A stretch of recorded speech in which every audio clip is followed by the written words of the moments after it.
It's been more than 2 years since my peer-reviewed criticism of Integrated Information Theory, IIT, was published. That was my first paper on the temporally integrated causality landscape, an approach which suggested a necessary reframing that might put such theories back on the right track. The response from those whom I thought of as the target audience has been total silence. On the other hand, my ideas have received the attention of others in the field of consciousness neuroscience.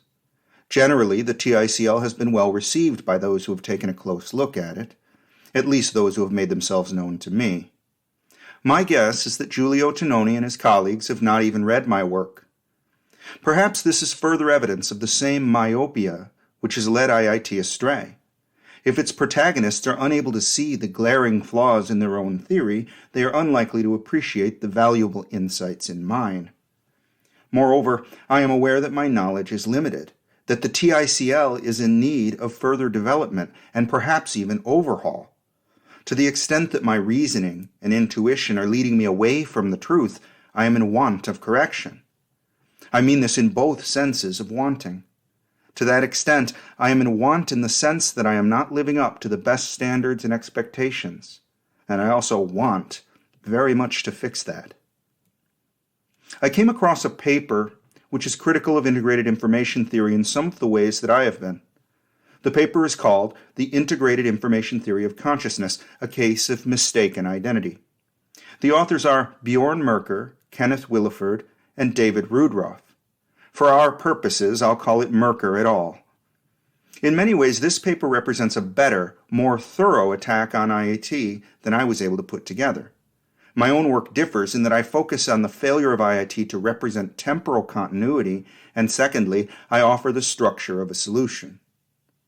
In Merker et al., the authors begin, quote, Giulio Tononi's Integrated Information Theory, IIT, proposes explaining consciousness by directly identifying it with integrated information. We examine the construct validity of IIT's measure of consciousness, phi, by analyzing its formal properties, its relation to key aspects of consciousness, and its covariation with relevant empirical circumstances.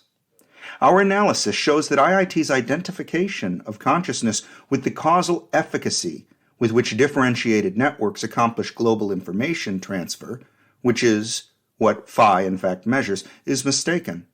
This misidentification has the consequence of requiring the attribution of consciousness to a range of natural systems and artifacts that include but are not limited to large-scale electrical power grids, gene regulation networks, some electronic circuit boards, and social networks. Instead of treating this consequence of the theory as a disconfirmation, IIT embraces it. By regarding these systems as bearers of consciousness ex hypothesi, IIT is led toward the orbit of panpsychist ideation. This departure from science as we know it can be avoided by recognizing the functional misattribution at the heart of IIT's identity claim. We show, for example, what function is actually performed, at least in the human case, by the cortical combination of differentiation with integration that IIT identifies with consciousness. Finally, we examine what lessons may be drawn from IIT's failure to provide a credible account of consciousness for progress in the very active field of research concerned with exploring the phenomenon from formal and neural points of view." Unquote. Consciousness was the mystery which compelled me to become a neuroscientist in the first place. As my doctoral training was coming to an end and my postdoctoral work was beginning, I turned my attention from a more informed vantage point back upon the problem of consciousness. Catching up with the field of consciousness research and theory exposed me to global neuronal workspace and critically to IIT. I soon came to admire the approach IIT had taken. To begin with the certain phenomenological features in as simple and precise a manner as possible, and then to discover their correlates in the functioning of the brain. I now had a fairly strong education in the structures and functions of the brain, along with a range of technical literacies that would enable me to understand the relevant bodies of evidence. I was now able to evaluate the problem and its proposed solutions with something like rigor. At the same time, I wanted to avoid being captured by the pre-existing frames that had been established in the field, so I got to work developing a comprehensive framework of my own. I used an approach similar to that taken by Tononi, which is to begin with the phenomenology, to place that on the left side of a nascent equation. I narrowed down the essential features of consciousness as occurs in the human mind to 5. I said, as I have shared with you many times before, that human consciousness is a unified composition of contents. The contents are specific and meaningful, and they exist from a point of view. Human consciousness is continuous in time. It is limited and coherent. Each of these statements can be clarified and described as I have done in prior episodes. In fact, I have done entire episodes of this podcast on each of those features independently and in many combinations. I believe these to be more or less exhaustive. So the left side of my equation is pretty well in place. The phenomenological description is situated. As for the right side of the equation, we have countless studies to draw upon. There's a lot of agreement in the field about these studies, which give us a pretty good body of shared neural correlates of conscious states and their contents. So what is the physical relationship between the phenomenological characteristics of the mind and the neural correlates in the brain? How do we make this a true equation, one with an equal sign in bold occupation of its center? IIT, I think, does this incorrectly. The phenomenological axioms have been contaminated by the formalizations on the right side of the equation. As phi has come to be defined, it has necessitated the revision of phenomenology such that it no longer agrees with what we know. As a result, phi is a formal description of something, but not of the conscious mind. My main sources of discontent with the framework are embodied in its exclusion principle. I have made this clear in my published work. Unfortunately, the authors of the paper I'm discussing today were either not aware of my writing or didn't think it was worth crediting. Probably they were unaware, as the problem with IIT's exclusion principle is there to be discovered by anyone qualified to put the theory under scrutiny. I'm grateful to the authors, though, that they have taken on the task of criticizing IIT more fully and formally. This is work that I could not have done myself, nor did I need to for the purpose of establishing my own framework. I corrected the left side of the equation and then informally but carefully defined the expected physical description belonging on the right side. Thankfully, I did not have the hubris to attempt a formalization of my proposal. I knew that this would require outside input and collaboration. What I didn't do was to force something formal on the right side of the equation and then to adulterate the phenomenology and bend it out of shape. That, I think, is what Tononi did with integrated information. He drew conclusions too quickly. He was overconfident in the identity between consciousness and integrated information, so he took the identity for granted and misshaped the phenomenology.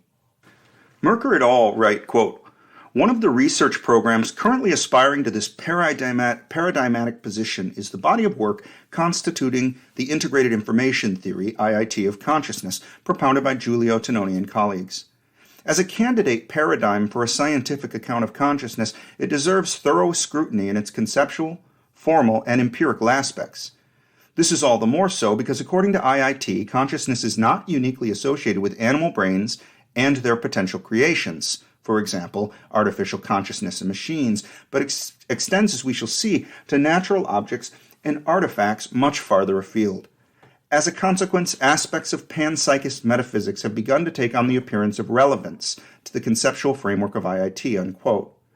This is unfortunate, I think. When your theory makes outlandish predictions about the world, it's time to review the theory, not the world. Your theory might be right, of course, but it's probably not. Sticking to the theory in contradiction to the evidence looks more like ideology than science. We begin with the observation that there is something special about the human and probably the animal brain. It somehow produces or is characterized by subjective states of experience. This is astonishing given all we have learned about the objective universe in materialist terms. We want to know what makes it special, so we conduct decades of neuroscientific research, which gives us lots of facts and pieces of evidence to put together. Based upon those facts, we construct a theory. IIT is such a theory, one which provides a mathematical formula. Researchers take the IIT formula out into the world and discover that it applies to phenomena all over the place. But instead of concluding that IIT is incorrect, since we are after what makes the brain have a rare and special capacity, they overthrow the starting premise and say that there is nothing special about what the brain is doing after all. I don't think this is justified. I think the drawing board is calling us back. Merker et al. Write, quote, IIT identifies consciousness with integrated information. That is, according to IIT, consciousness just is integrated information, a constitutive claim. According to the IIT, consciousness is one and the same thing as integrated information. Much therefore hinges on how integrated information and its measure, phi, are understood in IIT. In its latest version, integrated information is construed as the extent to which the causal structures of a system, for example the brain, achieve state transitions that cannot be reduced to the joint transitions of their parts independently of one another. More colloquially expressed, integrated information is the amount of information generated by a complex of elements above and beyond the information generated by its parts. Such an informational difference is an attribute of those parts of a system whose causal structure exhibits a kind of complexity that combines system differentiation with integration. That is the bedrock on which IIT rests its identification of integrated information with consciousness." Unquote. The authors go on, quote, IIT not only identifies consciousness with integrated information, it proposes a formal, algorithmic approach for quantifying the degree to which a physical system exhibits integrated information, and thus, ex hypothesi, consciousness. A system here is understood as a set of potentially active nodes and their interconnections, that is, a network in the graph-theoretic sense. Without entering too heavily into technical details, the key operation in the way IIT measures the extent to which such a system combines integration and differentiation is first to analyze the behavior under iterated perturbation of each of its subsets of nodes, or elements, in terms of the quantification of information transfer across all the bipartitions of the subset under consideration, in each direction, and across each bipartition. The extent to which information transfer within such a subset is not accounted for by the separate behaviors of its bipartitions is the extent to which that subset integrates information as measured by a scalar quantity phi. There are many circumstances in which such a procedure would identify multiple system subsets with substantial phi. On IIT's identification of consciousness with integrated information, this would entail the coexistence of multiple consciousnesses in a single system at a given time, rather than a single, unified consciousness as phenomenology and parsimony considerations would seem to dictate. IIT eliminates the possibility of multiple consciousnesses in a single system by fiat, through an axiom of exclusion that stipulates that only the subset with the largest phi, or phi max, is the conscious one. Unquote. Yep, that's just what I said about it in my first paper on the TICL. It looks to me as though the theorists started in good faith to the phenomenology, which is to say the left side of a hypothetical equation. Then they got to work forming postulates that would formalize what they had. But they ran into problems on the right side of the equation, developing formal mathematical definitions of the phenomenology. So they made some decisions that were convenient mathematically. This secured the right side of the equation, but required fudging the left side to make it fit. It's not very scientific what they did. I'm reminded of the Mitch Hedberg joke. In one of his specials, he said, "I write jokes for a living. I sit at my hotel at night, I think of something that's funny, then I go get a pen and I write it down. Or, if the pen is too far away, I have to convince myself that what I thought of ain't funny." You see, that's what Tononi and his colleagues did.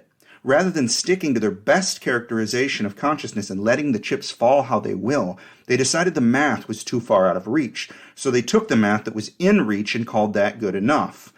Obviously, the problem which is implied by this approach is that what their math is describing is no longer phenomenal consciousness. I get it, we have to work with models, but the IIT theorists aren't claiming that integrated information is a good model for consciousness. They're claiming that integrated information is consciousness. I'm not really qualified to evaluate what phi is truly measuring, but Merker et al. Apparently are. In the paper, they point out that the current version of IIT works only for discrete and memoryless systems, and that the required computation of phi grows exponentially with the number of elements in the system. For this reason, the measure is only implemented with model systems of less than 20 elements. They write, quote, "As a result of these various obstacles to empirical testing, a number of proxy measures for phi have been developed. However, relating these to phi is problematic because even variant measures that share similar theoretical properties can behave in substantially different ways even on simple systems. For example, variant measures of integrated information do not agree on the relative ranking of integration scores across the members of a diverse set of network types. This seems to undermine the validity of current proxy measures as stand-ins for phi, and counsels extreme caution in attempting to relate experimental results obtained by proxy measures to the theoretical claims of IIT. In this discouraging situation, much would be gained if there were a way of exploring integrated information apart from the formalism of IIT. A way to do so has in fact been provided by the recent development of a method that removes the principal computational bottleneck in measuring integrated information, namely the problem of finding the so-called minimum information by partition within a system. This construct, also known as the cruelest cut, is the terminus of the search across bipartitions for the one with the least causal interdependence across the partition. It is this crucial step in determining phi that is subject to a combinatorial explosion over the number of elements of the system. Toker and Sommer have remedied this computational bottleneck by applying the graph-theoretic method of spectral clustering to the search problem. Integrated information can now be assessed on large arrays of neural time series data, as demonstrated by a proof-of-principle analysis of electrocorticogram time series data from 125 electrodes distributed across one cerebral hemisphere in each of two macaques. The Toker-Sommer advance sheds much-needed light on the IIT formalism. By showing that its measure of integrated information, phi, tracks the extent to which differentiated dynamic networks achieve efficiency in their global information transfer. For ease of reference, we shall refer to such networks generically as efficient networks, irrespective of the details of how they combine integration with differentiation, and with the proviso that efficiency here refers strictly to the efficiency with which a differentiated network accomplishes global information transfer.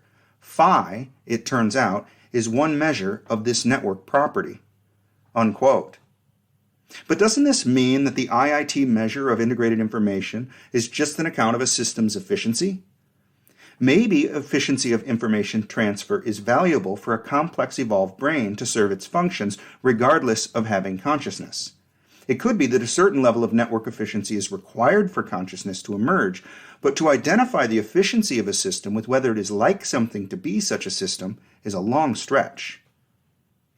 Something like integrated information or integrated causality is, I think, critical to understanding consciousness as it is manifest in neural systems. With IIT, though, my concern is that the theorists started with a set of self-evident properties of subjective experience, say axioms A, B, C, D, and E. Then, in order to make their mathematical formalism work, wound up shifting some of their starting premises. Now they had a mathematical description of a phenomenon having axioms A, B, C, F, and G. But F and G are not actually true of consciousness. They are mistakes. Let me try out an analogy. Suppose we're on an expedition to find the Holy Grail. We start with the premise that the treasure we seek is a golden vessel featuring 3 sapphires and a ruby, and which endows whoever drinks from it with eternal youth. Let's say that we have ample reason to believe the Holy Grail is real. Keep in mind, we are building an analogy to human consciousness, something which we have plenty of reason to believe exists. So we are looking for the Holy Grail. We expect to find this artifact hidden in the depths of a castle. So we conduct a search of every castle in the land. In our search, we stack up a massive pile of treasures. Of these, one is a golden vessel featuring 3 sapphires and a ruby. It's a cup made of gold and it has the right gemstones, but it doesn't grant eternal youth. We've got 2 potential conclusions to choose from. Either this is indeed the Holy Grail, but it doesn't have the special property for which it was being sought, or this is not the genuine Holy Grail, just an artifact with some superficially similar qualities. Let's say we go with the first option. This is the cup of legend, but the legend was wrong in one crucial way. But then, over the next few years, proceed to discover dozens of other artifacts of the same kind. Golden chalices with 3 sapphires and a ruby, none of which bestows eternal youth. It turns out these cups are commonplace in castle treasure troves. How shall we interpret this development? Should we conclude that there are scores of Holy Grails, but none of them has the special property upon which the legend is based? Or should we conclude that none of these is the Holy Grail and get back to work? The IIT scientists set out to find the physical identity of conscious being. They started with the premise that there are describable, discernible, and self-evident characteristics of consciousness. They translated these into expected properties of their Holy Grail.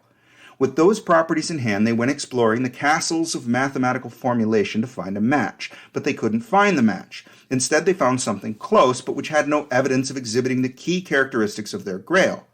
They had two choices: either redefine what the Grail's properties are to fit what they found and insist on calling it the Holy Grail, or accept that what they found in the castles of mathematical formulation, those heaps of interesting artifacts, did not include the Holy Grail. Tough call, maybe. Perhaps consciousness is the kind of formulation they found and doesn't really have all the characteristics we thought.